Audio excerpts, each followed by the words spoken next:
Good morning, all of you. Today we are going to start with the second book of 11th class economic, and the name of the book is Statics.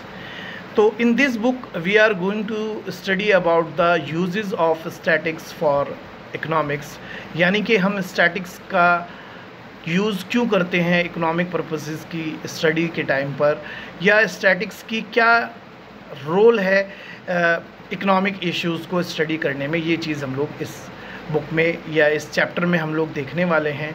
और ये book भी हमारी पहली book की तरह ही 40 marks का syllabus carry करती है इन 11th क्लास।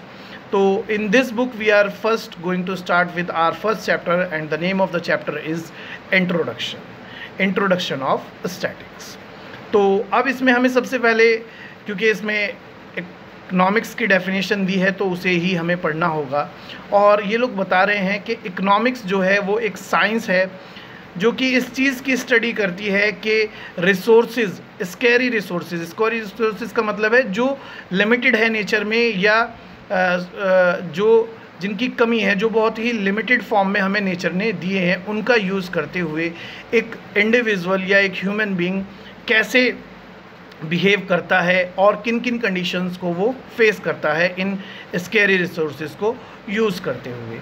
तो जैसा कि मैंने बताया कि एक इंडिविजुअल इन रिसोर्सेज को यूज़ करते हुए कई सारी प्रॉब्लम्स को फेस करता है। तो सबसे पहले हमें ये देखना पड़ेगा कि एक इंडिविजुअल इन रिसोर्सेज को यूज़ करने के लिए कौन कौन से रोल प्ले करता है एक इकोनॉमी में। तो देख लेते हैं। तो अब देख लीजिए, यहाँ पर सबसे पहले हमें एल्फ्रेड मार्शल, जो एक वेरी रिनाउंड इकोनॉमिस्ट रहे हैं, उनकी एक डेफिनेशन दी है। और इस डेफिनेशन की ब्रीफनेस पे मत जाइए, इसका मीनिंग भी वही है जो मैंने आपको बताया। और ये कह रहे हैं the study of man in the ordinary business of life, यानी कि इकोनॉमिक्स एक ऐसी टूल है जो एक इंडिविजुअल के बिहेवियर को स्टडी करती रही है ऑर्डिनरी लाइफ में।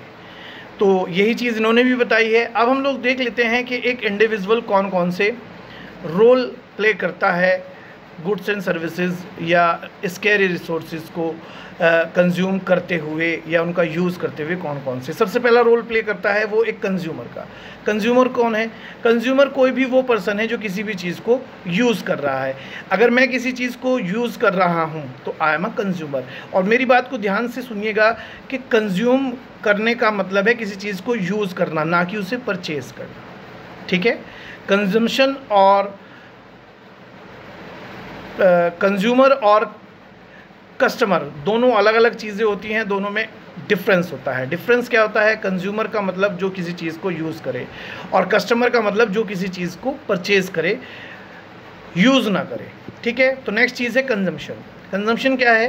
Consumption is a process of using up utility value of goods and services for the direct satisfaction of our wants, यानी कि उन चीज़ों का कंजम्पशन करना जिनकी हमें नीड है, यानी कि चीज़ों के यूज़ करने का जो प्रोसेस है, जो यूज़ कर रहा है एक इंडिविजुअल, वो क्या कहलाता है? वो कंजम्पशन कहलाता है। और हम लोग चीज़ों का यूज़ क्यों करते हैं? अपने नीड्स एंड वांट्स को सेटिस्फाई करने के लिए हम चीज़ों का कंजम्पशन करते हैं। नेक्स्ट इन्होंने बताया है प्रोड्यूसर। अब प्रोड्यूसर कौन है? कोई भी वो आदमी जो कोई चीज़ प्रोड्यूस कर रहा है। A farmer producing the crops in a field, तो ही इज़ अ प्रोड्यूसर। अब shoe maker, the owner of a shoe making company producing shoes, तो वो क्या है? एक प्रोड्यूसर है। शूज़ प्रोड्यूस करने वाला एक प्रोड्यूसर है। तो कोई भी जो किसी चीज़ को प्रोड्यूस कर रहा है वो क्या है? प्रोड्यूसर है। प्रोडक्शन, प्रोडक्शन क्या है? जब हम या जब एक प्रोड्यूसर किसी भी चीज़ को रॉ मटेरियल का यूज़ करके उसे फिनिश्ड गुड में कन्वर्ट करा रहा है, तो इस कन्वर्ट करने के जो प्रोसेस है ये क्या कहलाता है? प्रोडक्शन। ठीक है? नेक्स्ट इन्होंने कहा है सेविंग्स। सेविंग्स करता है। अब सेविंग्स क्या है? देखिए, हमारी इनकम के दो ही पार्ट होते हैं, या तो कंजम्पशन या सेविंग्स। ठीक है? या तो एक आदमी अपनी इनकम को कंज्यूम करता है या सेव करता है। तो सेविंग्स क्या है? हमारी इनकम का एक पार्ट है जिसे हमने अपनी फ्यूचर नीड्स के लिए सेव करके रख दिया है। ठीक। नेक्स्ट है इन्वेस्टमेंट। तो इन्होंने क्या कहा है? Investment it is the expenditures by the producer on the purchase of such assets which help in generating income, यानी कि एक वो इन्वेस्टमेंट्स, एक वो खर्चे जो एक प्रोड्यूसर ने किए हैं अपनी इनकम को जनरेट करने के लिए किसी भी तरह की एसेट्स पे, वो सब क्या कहलाएंगे, वो इन्वेस्टमेंट कहलाएंगे। ठीक है, तो इस तरह से ये सारे रोल एक इंडिविजुअल के द्वारा प्ले किए जाते हैं इस रिसोर्सेज को यूज़ करते हुए। अब इससे आगे देखते हैं हम लोग, आगे ये क्या कह रहे हैं जी। आगे इस चीज़ को समझने के लिए या स्टैटिक्स के रोल को समझने के लिए इन्होंने स्टैटिक्स के बारे में बताया है कि स्टैटिक्स क्या है। Statics is a method of taking decision on the basis of numerical data. यानी कि किसी भी चीज़ के अगर हमारे पास न्यूमेरिकल यानी कि क्वांटिटेटिव डाटा अवेलेबल है तो उस चीज़ से रिलेटेड न्यूमेरिकल डिसीजंस लेने का जो काम करता है वो स्टैटिक्स करता है। यानी कि इकोनॉमिक्स में स्टैटिक्स की क्या नीड है, उसकी यही नीड है कि वो किसी भी चीज़ के क्वांटिटेटिव या न्यूमेरिकल डिसीजन आउटपुट देने का काम करता है। ठीक है, तो अब यहाँ पर स्टैटिक्स को जो है इन्होंने दो तरह से डिफ़ाइन किया है, एक सिंगुलर सेंस में, दूसरा किया है प्लूरल सेंस में। प्लूरल सेंस और सिंगुलर सेंस, सबसे पहले हम लोग सिंगुलर सेंस देख लेते हैं। सिंगुलर सेंस में ये क्या कह रहे हैं, static means statistical method techniques related to connection, organizing, classification, presentation, analysis and interpretation of data। यानी कि जो हमारा सिंगुलर सेंस है उसमें हम डाटा को सबसे पहले क्या कर रहे हैं, स्टैटिक्स टूल्स की हेल्प से हम कलेक्ट कर रहे हैं, फिर ऑर्गेनाइज कर रहे हैं, फिर उनका classification, presentation, analysis and interpretation of data कर रहे हैं। इसमें और प्लूरल सेंस में डिफरेंस क्या है? सिंगुलर जो सेंस है इससे प्लूरल सेंस इस तरह से डिफरेंट है कि जब हम स्टैटिक्स को प्लूरल सेंस में यूज़ करते हैं तो हम पास डाटा को कलेक्ट करने का, एनालिसिस करने का एक प्री डिसाइडेड फील्ड है, जिस पर्पज़ है जिसके लिए हम डाटा को कलेक्ट कर रहे हैं। सिंगुलर सेंस में हमारे पास उसके लिए प्री डिसाइडेड कोई पर्पज़ नहीं है। यही डिफरेंस होता है सिंगुलर सेंस में और प्लूरल सेंस में। यानी कि सिंगुलर सेंस में हमारे पास कोई पर्पज़ नहीं है pre decided, but in singular sense में हम काम तो वही कर रहे हैं, ऑर्गेनाइजिंग, कलेक्टिंग और presentation of data, but we are having a particular pre decided purpose for collecting और प्रेजेंटेशन और एनालिसिस ऑफ डाटा। तो ये डिफरेंस होता है हमारे सिंगुलर सेंस में और प्लूरल सेंस में जी। अब इसके बाद हम लोग बात करते हैं कंपोनेंट्स ऑफ इकोनॉमिक्स।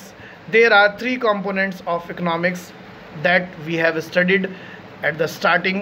पहला इन्होंने बताया है कंजम्पशन, दूसरा बताया प्रोडक्शन, तीसरा बताया है डिस्ट्रीब्यूशन।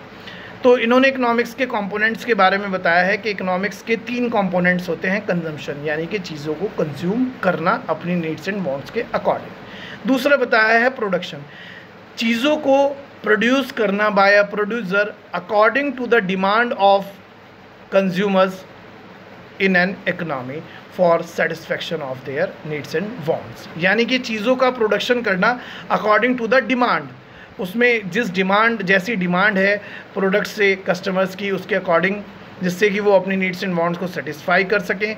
अगर एक प्रोड्यूसर गुड्स एंड सर्विसेज तो प्रोड्यूस कर रहा है बट उसमें डिमांड के अकॉर्डिंग फीचर्स नहीं है तो उसका कोई यूज़ नहीं है। नेक्स्ट है डिस्ट्रीब्यूशन। डिस्ट्रीब्यूशन का मतलब यहाँ पर किसी चीज़ को बांटने से नहीं है, यहाँ पर इसका मतलब है कि how the goods and services can be reach to the ultimate consumer from the producer. यानी कि गुड्स एंड सर्विसेज को कैसे कंज्यूमर की रीच में लाया जाए प्रोड्यूसर के द्वारा, जिससे कि कंज्यूमर जो है उन्हें ईजिली अप्रोच कर सके और उन्हें खरीद सके जी। नेक्स्ट देख लेते हैं। नेक्स्ट है हमारे सामने हमारा सबसे जो इम्पॉर्टेंट टॉपिक है इस चैप्टर का, वो है characteristics of statistics in plural sense. यानी कि इन्होंने कैरेक्टरिस्टिक्स या फीचर्स कुछ भी कह लीजिए, दोनों एक ही बात है, के बारे में बताया है। पहले इन्होंने प्लूरल सेंस में बताया है और then they have told about the singular sense. तो पहला जो हमारा कैरेक्टरिस्टिक्स है वो क्या है, एग्रीगेट ऑफ फैक्ट्स। यानी कि जो स्टैटिक्स है, एग्रीगेट का मतलब होता है सम टोटल ऑफ फैक्ट्स। यानी कि किसी भी चीज़, किसी भी फील्ड में हमने जो डाटा इकट्ठा किया है उसका एग्रीगेट होता है हमारा स्टैटिक्स जी। दैट इज़ न्यूमेरिकली एक्सप्रेस्ड, जैसे कि मैंने आपको बताया था स्टैटिक्स का इकोनॉमिक्स में क्या यूज़ है, वो किसी भी डाटा का न्यूमेरिकली एक्सप्रेस करके उसका न्यूमेरिकली रिज़ल्ट शो करता है किसी भी चीज़ का। तो न्यूमेरिकल रिज़ल्ट शो करता है यानी कि वो बताता है कि जैसे सपोज़ कीजिए, मैं इसके लिए आपको एक एग्जांपल देता हूँ। इंडिया में 24% पीपल हैं जो पॉवर्टी लाइन के बिलो हैं, यानी कि पॉवर्टी लाइन के नीचे हैं। तो अब ये एक कैसा स्टेटमेंट है, ये एक ऐसा स्टेटमेंट है जो इंडिया में पॉवर्टी को शो कर रहा है इन न्यूमेरिकल फॉर्म। ये 24% जो है, टोटल पॉपुलेशन का 24% न्यूमेरिकल फॉर्म है, और जिसे हमने किस तरह फाइंड आउट किया है, स्टैटिक्स के हेल्प से हमने इसे फाइंड आउट किया है। तो इस तरह से ये किसी भी चीज़ को न्यूमेरिकली एक्सप्रेस करने के काम आता है। नेक्स्ट है अफेक्टेड बाय मल्टीपलिसिटी ऑफ कॉजेज़, यानी कि जो स्टैटिक्स है वो बहुत सारे मल्टीपलिसिटी ऑफ कॉजेज़, बहुत सारे कॉजेज़ से अफेक्ट होता है, यानी कि किसी एक चीज़ से ही या किसी एक ही डाटा को इकट्ठा कर लेने से हमारे पास प्रॉपर रिज़ल्ट नहीं आएगा। उससे रिलेटेड सारी चीज़ें हमें इकट्ठी करनी पड़ेगी तो ही हमारा काम बनेगा, अदरवाइज़ हमारे पास जो रिज़ल्ट है वो पूरा नहीं आएगा। नेक्स्ट इज़ रीज़नेबल एक्यूरेसी, मतलब जो हमें स्टैटिक्स से जो एक्यूरेसी, मतलब जो उसमें प्योरिटी है वो रीज़नेबल ही मिलती है, पूरी तरीके से नहीं मिल पाती है, क्योंकि जो स्टैटिक्स है वो एवरेजेस में है, किसी भी चीज़ का रिज़ल्ट जो है वो शो करता है। Next is collection in a systematic manner, यानी कि ये डाटा को या किसी भी चीज़ को कलेक्ट करने का जो काम करता है वो सिस्टमैटिक वे में करता है, इस तरह से नहीं कि कुछ भी आया और हमने उसे अपने पास सिक्योर करके रख लिया, कुछ नहीं पता वो कहाँ है। अगर हम ऐसा करेंगे तो हमारा जो है डाटा को कलेक्ट करने का जो पर्पज़ है वो कुछ भी नहीं रहेगा और सारा जो हमारा डाटा है वो मिक्सड अप हो जाएगा। तो इसलिए स्टैटिक्स के अंडर जो काम होता है वो सिस्टमैटिक वे में होता है जी।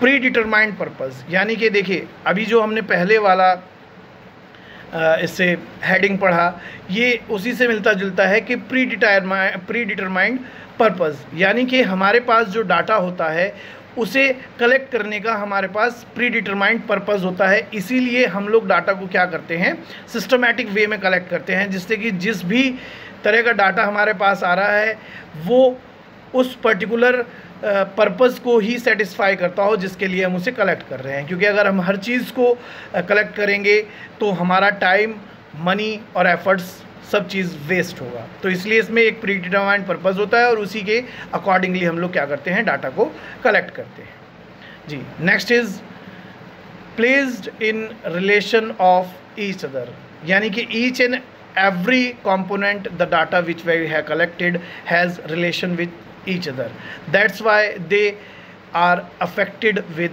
the change in one and another, यानी कि अगर उनमें से किसी में भी एक में चेंज होगा तो उससे रिज़ल्ट पर या जो डाटा हमने कलेक्ट किया है उस पर हमारा जो है अफेक्ट जाएगा ही जाएगा। तो ये जो सारे फीचर्स हमें दिए गए थे स्टैटिक्स के, ये मैंने आपके सामने डिफ़ाइन कर दिए हैं। अब इसका जो नेक्स्ट है प्लूरल सेंस के बाद हमें दिया गया है सिंगुलर सेंस में, उसे हम लोग आगे की वीडियो में कंटिन्यू करेंगे।